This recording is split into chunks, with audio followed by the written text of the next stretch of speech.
안녕하세요. 오늘은 조선시대 600년을 지배했던 신분제에 대해 알아보겠습니다.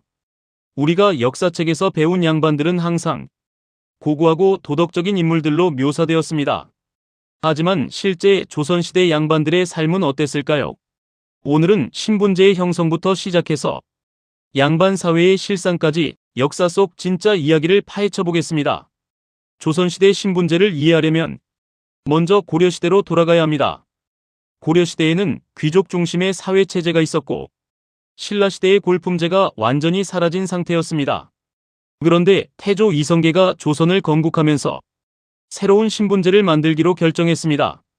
조선시대의 신분제는 크게 양반, 중인, 평민, 노비 이렇게 4개의 계층으로 나뉘었습니다. 여기서 핵심은 신분이 단순한 경제적 지위가 아니라 법적으로 고정된 신분이라는 점입니다. 당신의 부모가 양반이면 당신도 양반이고 노비의 자식은 노비가 되는 시기였습니다. 그런데 왜 이런 신분제를 만들었을까요? 바로 국가 통치를 위해서였습니다. 신분제를 통해 누가 관료가 될 수 있는지, 누가 군역을 져야 하는지, 누가 세금을 내야 하는지를 명확하게 구분할 수 있었거든요. 또한 양반을 국가의 지배계층으로 삼아 그들의 충성을 얻으려는 의도도 있었습니다. 이것이 신분제의 탄생 배경입니다. 그렇다면 양반이 되려면 어떻게 해야 했을까요?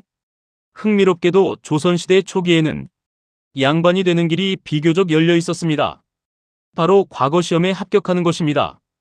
과거시험은 신분에 관계없이 누구나 응시할 수 있는 시험이었습니다. 평민이나 노비 출신이라도 과거시험에 합격하면 관료가 될 수 있었고 몇 세대가 지나면 자신의 후손이 양반으로 인정받을 수 있었습니다. 이것은 매우 혁신적인 제도였습니다. 하지만 시간이 지나면서 상황이 변했습니다. 양반 세력들이 점점 강해지자 그들은 자신들의 지위를 유지하기 위해 신분제를 더욱 강하게 고착시켰습니다. 16세기 이후 신분제는 점점 더 경직되었고 양반 신분은 거의 세습되는 신분이 되어버렸습니다. 결국 과거시험의 문이 사실상 닫혀가기 시작한 것입니다. 우리가 역사책에서 배운 양반은 보통 이렇게 묘사됩니다. 고고한 풍모를 갖춘 선비들, 도덕과 학문을 추구하는 사람들, 조국을 위해 헌신하는 의인들. 하지만 실제 역사 기록들은 다른 이야기를 들려줍니다. 먼저 양반들의 특권을 살펴봅시다. 양반은 신분에 따른 의무가 거의 없었습니다. 평민은 군역을 져야 했지만 양반은 면제였습니다. 세금도 양반이 훨씬 적게 냈습니다. 그러면서도 토지 소유와 관료 진출에서는 모든 특권을 누렸습니다. 이것을 어떻게 정당화했을까요? 바로 도덕적 우월성이라는 논리였습니다. 양반들은 자신들이 다른 신분보다 더 도덕적이고 더 똑똑하고 따라서 지배할 자격이 있다고 믿었습니다. 유학, 특히 성리학을 통해 이러한 믿음을 정당화했습니다. 하지만 실제로는 어떠했을까요? 조선시대 기록들을 보면 양반들이 저지른 불의한 행동들이 무수히 많습니다. 소장농을 착취한 양반 지주들, 관직을 이용해 뇌물을 받은 양반 관료들, 심지어 노비를 극단적으로 학대한 양반들도 있었습니다. 특히 임진왜란 이후 양반들의 횡포는 더욱 심해졌습니다.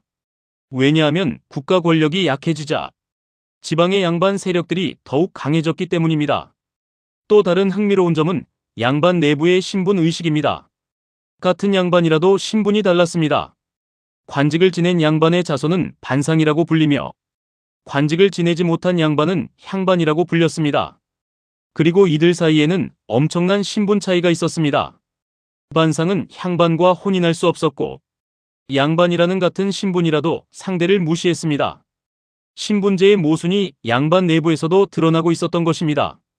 조선이라는 나라가 신분제를 완벽하게 유지할 수 없었다는 점입니다.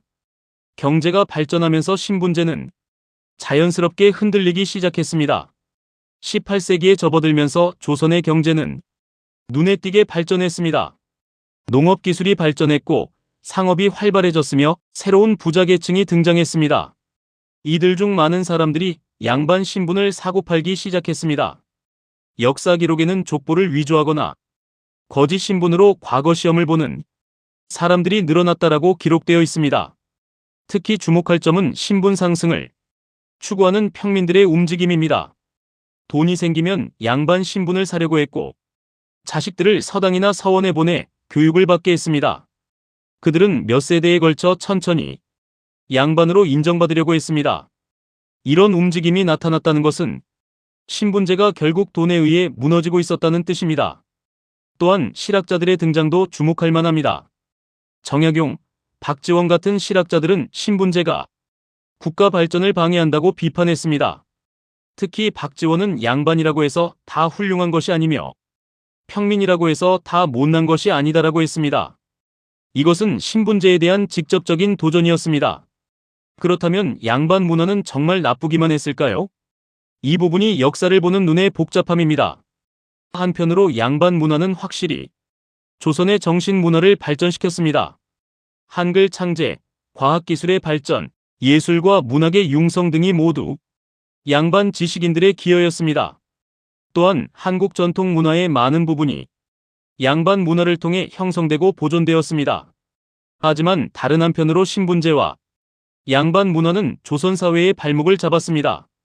신분을 고착시켜 사회적 이동성을 극도로 제한했고 이로 인해 인적 자원의 낭비가 심했습니다.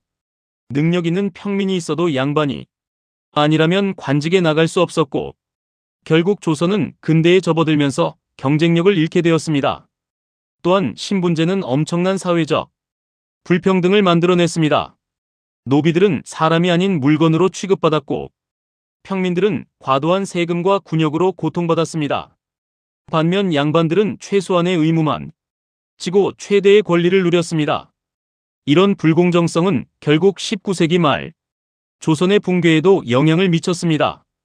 역사는 거울입니다. 조선의 신분제를 공부할 때 우리는 몇 가지 깨달음을 얻을 수 있습니다. 첫째, 신분제나 계급제가 얼마나 비효율적인 제도인지 알 수 있습니다.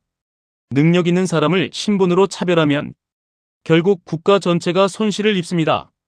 둘째, 어떤 특권층이든 그 우월성을 정당화하려고 노력한다는 점입니다. 조선의 양반들이 유학과 도덕으로 자신들의 지위를 정당화했다면 현대 사회의 특정 집단들도 다양한 논리로 자신들의 지위를 정당화합니다. 우리는 이런 정당화 논리를 비판적으로 봐야 합니다. 셋째, 경제 발전은 신분제를 자동으로 무너뜨린다는 점입니다. 조선도 경제가 발전하자 자연스럽게 신분의 벽이 무너졌습니다. 이것은 사회 변화의 자연스러운 흐름임을 보여줍니다. 조선시대 신분제는 600년간 한국 사회를 지배한 체제였습니다. 양반들은 도덕적으로 우월하다고 믿었지만 실제로는 특권을 누리고 있었습니다.